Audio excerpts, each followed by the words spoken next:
the president to interfere in court cases, you're essentially asking the president to be unfair and unjust. The president does not have the power, nor is mandated to interfere in court cases. Look at the UK, for example. Thousands of cases are wrapped up every single day, but we do not go there and comment on their way of doing things. President Yamin said that he would not take any action beyond the powers granted to him by the Constitution. He added that the government will not step back in implementing death penalty, and once all legal proceedings are over, criminals on death row will have to face their penalty. Therefore, he requested the relevant authorities to expedite such cases. Home Minister Omar Nasir says that despite opposition MDP's strident calls to release Nasheed, nothing will happen except their slippers wearing thin. Speaking at the ruling coalition's rally last night, Minister Omar said that staging protests on the streets to call for Nasheed's release so as to make him run for the presidential office once again, it is a futile effort. He said that those who call for Nasheed's release cannot accomplish anything besides their slippers wearing thin.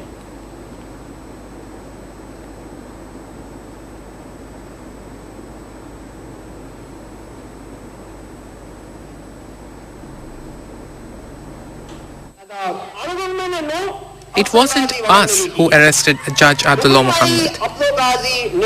The verdict was issued on the man who committed that crime. If he wasn't jailed, that would mean that everyone in this country is free to arrest whoever they wish. That is what it would mean. There's no way this government would not run the trial of someone who willfully detained a serving judge against the law. The trial will go on. The verdict will be issued. And after that, we will keep the criminal in the rightful place, even if we have to keep him in an air-conditioned environment. Omar said that the government will not do anything unlawful despite opposition's protests, and that serving justice is the task of the courts of law. He said that while Nasheed is serving a jail sentence, there are still many crimes he is guilty of for which he must be charged. He imputed the civil unrest and arson attacks on 8 February 2012 to Nasheed, and that now is the time for MDP to change its leadership. He asserted that the government will not put its hand into any court cases and interfere in the work of the judiciary. Tourism Minister Ahmad Adib says that when Nasheed was given a 13-year jail sentence, leaders of MDP had celebrated it with the party, and that now there is a rivalry within MDP over who should become its next leader. At the rally with fireworks at Artificial Beach held last night to celebrate ruling coalition's victories in Saturday's local council by-election of Ha Alif Muradu and Dal Medu, Adib said that on the night of the verdict, while ordinary members of MDP were out on the streets protesting, MDP's leaders were having a party and celebrating it. He said that a group of MDP supporters even went to the PG's office and complained that the 13-year jail sentence was too short. Therefore, he questioned the loyalty of those in MDP's leadership. At the rally, Economic Minister Mohammad Said said that the Yamin administration is one that would bring the development aspired by the people, and that this is already being seen in the country today. He said that despite numerous efforts by the opposition, the government's efforts will not be derailed.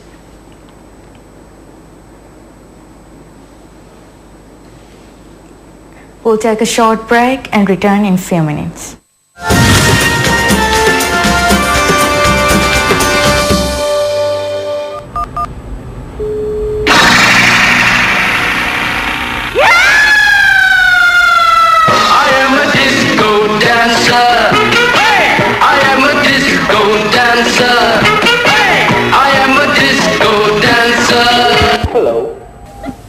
Seriously. Nabil. The mozzarella kedini lapa. Hey, disco dance. Beenullaven activate kollevuma goojasavaf hatere sumesumaka SMS kurava. Welcome back. President Abdullah Yamin has sent a message of condolence to Prime Minister of Singapore, Lee Hsien Loong. Following the passing away of the country's founding father and former Prime Minister, His Excellency Lee Kuan Yew, in his message, the President said that His Excellency Lee Kuan Yew was a true visionary and the architect of Singapore's prosperity and contemporary development. President Yamin described Lee Kuan Yew as one of the most extraordinary statesmen of our time. He conveyed condolences on behalf of the people of the Maldives to the government and people of Singapore. Lee Kuan Yew is described as the statesman who transformed Singapore from wealthy global hub. Singapore from a small port city into a wealthy global hub. He died this morning at age 91 after having been on life support in hospital for several weeks with pneumonia.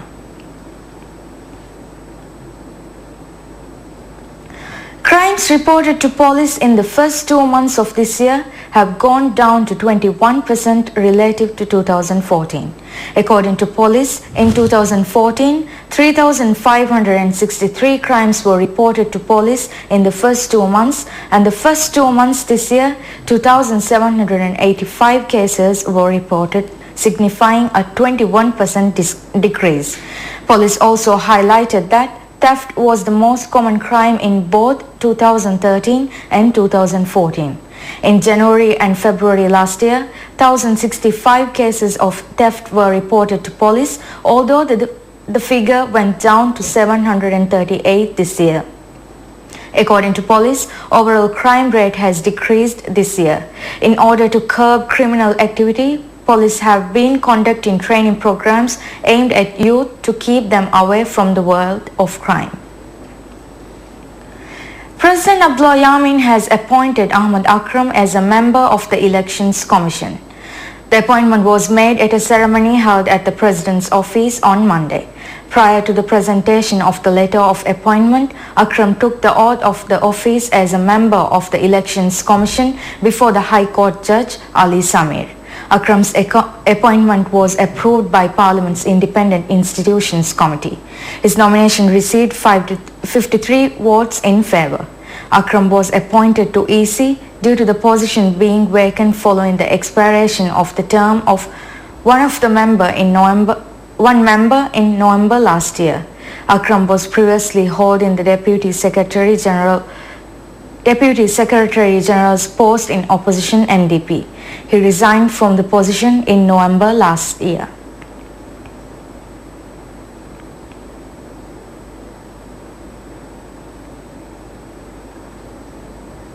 Police have arrested 3 suspects with a large number of machetes inside a gunny sack. 2 19-year-olds and 1 15-year-old minor were taken into custody at around 3:45 in the early morning after police discovered 10 machetes inside a gunny sack the trio had in its possession upon inspection. The 2 19-year-olds were stopped and questioned by the police many times previously in relation to various charges. That's all for tonight's evening news. Thank you for watching. Have a pleasant evening.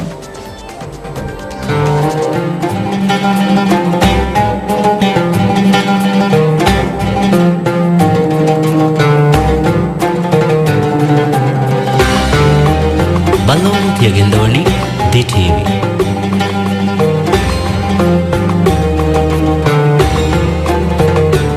بسم الله الرحمن الرحيم أنزلت سورة أن آمنوا بالله وجاهدوا مع رسوله استأذنك أولو الطول منهم وقالوا ذرنا نكن مع القاعدين رضوا بأن يكونوا مع الخوالف وطبع على قلوبهم فهم لا يفقهون